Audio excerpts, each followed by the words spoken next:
Hello, everybody, and welcome to World Talks here on TVP World. I'm Diana Skaya. On this episode of World Talks, we're focusing on the high-stakes world of nuclear arms. With the new Strategic Arms Reduction Treaty officially expired, the United States and Russia are now entering the first period in decades without binding limits or on-site verification of their nuclear arsenals. President Donald Trump has called for a new deal that would bring China into the negotiations, while Moscow insists any future agreements should also account for Europe's nuclear powers. My guest is William Worster, Assistant Professor of International Law at the Hague University of Applied Sciences. Welcome to the program. So glad you could be here with us today on World Talks. Thank you. Thank you very much. All right, so Professor, with the new START really treaty officially gone, what's the biggest immediate risk? So the biggest risk is that there are no longer any limitations, legally binding limitations, on the deployment of nuclear weapons. So the New START treaty, it didn't actually reduce the overall number of warheads. Russia has about 5,000, the US has got about 5,000 as well. But it limited the number that could be deployed on intercontinental ballistic missiles, meaning that they are fitted to missiles and they're ready for launch. And it limited that to only 1,500 deployed arms, as well as a number of other deployment vehicles, submarine launches and heavy bombers, etc. So they weren't really armed and ready. They were just warehoused and in storage. And then also alongside had this verification regime, where the two sides had 18 on-site inspections every year. They had a bilateral consultative commission where they would continually discuss their deployments, and they had to disclose whenever they had deployments, whenever they had basing, production, whenever they had test ICBM launches, all of these things. So with the ending of New START, all of these limitations are now off the table, which means now all of these warehoused strategic nuclear warheads can now be effectively deployed. And the question is whether or not the US and Russia are really capable or willing to do that, but that now means legally that they can. So let me ask you this. You just said it, you just mentioned that they legally can, but now Trump says he wants this new improved treaty. Professor, realistically in 2026 moving forward, what does this mean exactly? Well, as you rightly said, Trump wants China included in the system. China currently has about 600 nuclear warheads. Within the next, say 10 years, they may be able to get up to the 1,500 that both the US and Russia have capped for deployment. So they're on track.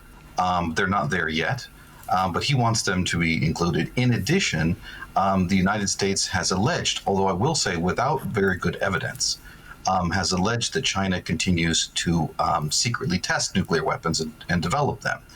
That hasn't really been confirmed. I think most reputable NGOs have said that is not, in fact, the case. So he wants them to be involved, as well as, of course, Russia countering and now and saying that they want Britain and France to be included in any agreement. But although Beijing, sorry for interrupting you, Professor, though, but China here is saying that its arsenal is too small, no? Yeah, indeed. Of course, they want to increase their weapons, and they are on track to do that. And the projection would be that they would get to the 1,500 warheads by 2035. So they are on track to get there, but they have completely refused to participate in any of these negotiations. They're not interested, and it's probably also partly a matter of national pride that they want to reach parity with the United States and with Russia. So the likelihood of getting China on board, I would say, is very slim. Let me focus on Russia for a moment here. Here we have Russia saying that France and the United Kingdom should be included. Do you think that this is a fair point or a way to actually slow talks? And I also want to ask you at the same time, let's be reminded here, Russia is, of course, has been using nuclear threats since the invasion of Ukraine. And do you think that, nuclear intimidation at the same time on Russia's end is becoming simply normal? I think that the inclusion of Britain and France is probably a bit of a ruse to postpone negotiations to counter this claim that China needs to be included. The British and the French holdings of nuclear warheads are nowhere near the United States and Russia, so it's a bit of a less of an issue. I think that the question is going to be, and you're right. Russia has been threatening nuclear weapons use, especially after the invasion of Ukraine, which is really the wild card in all of this. That the Russia's invasion of Ukraine has really ramped up the pressure on that.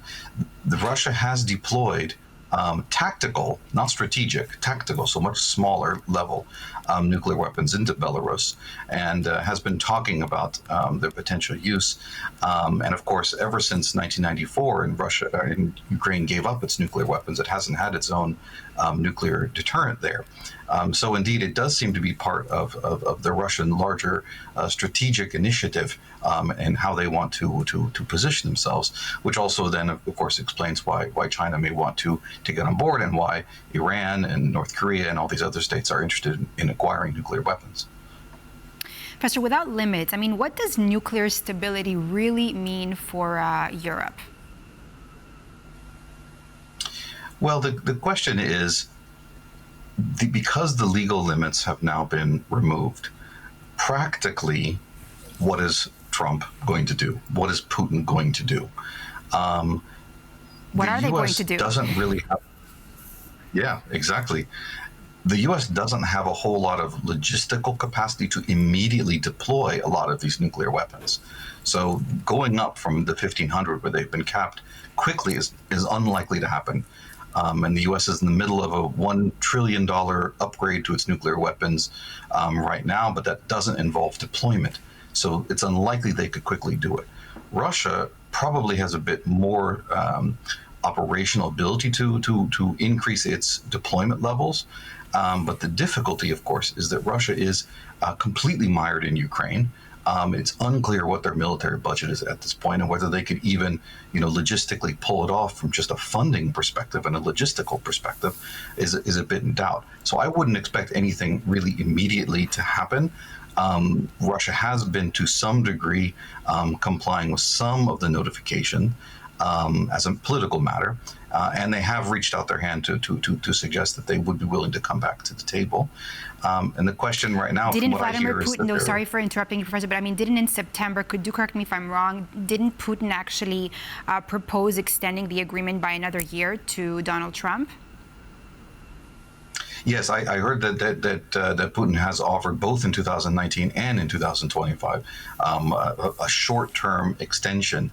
Russia had been just politically complying to some degree, although largely the verification regime had fallen apart, with both Russia and the U.S. accusing each other of non-compliance, and so that really wasn't operating very well. But indeed, they did suggest that they could do a short-term extension.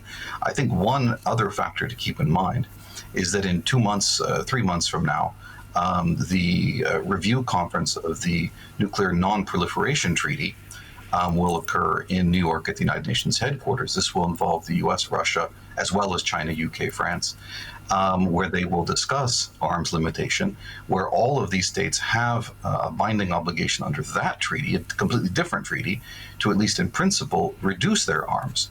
So if in a couple of months from now, they're going to have to present themselves there and explain, are they increasing the number of warheads and deployment of those, or are they reducing them under this other legal obligation? Professor, moving forward, how do you assess? I mean, it may be, of course, a little bit difficult to predict, and from everything that you've been telling me, I'm going to ask you two things. Personally, what worries you the most about this entire situation, and how do you actually assess these negotiations as they move forward? Regarding the negotiations right now, so I've heard that the ongoing discussions about Ukraine in Abu Dhabi have also started to talk about the New START and the potential extension for that. It's a kind of side issue, but it is, of course, related to Ukraine. So it appears to be that at least back channels, there is still some discussion happening, so that may very well happen. But just to get to your first point, the thing that concerns me the most is that the United States and Russia appear to be using nuclear weapons as a kind of negotiation leverage point rather than purely a matter for their own national security, right? They could just hold nuclear weapons to say we protect against foreign invasion and to be able to assert our will. But it's a little bit different to say hold nuclear weapons and to say I'm going to use this as a sort of point of leverage to try to deal with China, to try to deal with Ukraine, to try to deal with Russian concerns about Europe and NATO. And that is a very risky game because if your leverage doesn't play out the way you're expecting it to be, you have to call their bluff and start ramping up nuclear production and deployment, which creates an incredibly risky situation for everybody. Professor, an interesting word that you said here, leverage, which leads me to ask you my next question. I want to ask you about the Dmitriev package. Now, Russia has reportedly offered the United States a $12 trillion economic cooperation package. I mean, Zelensky has said this, and I do see you smiling there. I don't know how I should interpret your smile. But let me ask you, is Moscow trying to sway Washington as, Trump and the United States administration is pushing for a peace deal in the next few months? Oh, I think Russia is quite clearly trying to sway Washington and probably even Trump specifically, personally. They know that is what Trump is interested in, and given the potential situation in the U.S. economy right now, that would be the most important thing to them would be some type of economic cooperation. I smile because, of course, we're not talking billion, we're talking trillion, which is some 4 times the gross domestic product of Russia entirely. So I know it's just an offhand comment by Zelensky. It's based on what he learned from his own intelligence services, as far as I know. So to what degree is this really even a realistic prospect? How are they counting cooperation? We're not talking about direct investment. It can't be. So what kind of cooperation are we talking about? Cooperation or bribery? Is that safe to say, Professor? Well, I didn't say it, you said it, but I think that may potentially be there as well. Certainly, Russia wants these sanctions rolled back.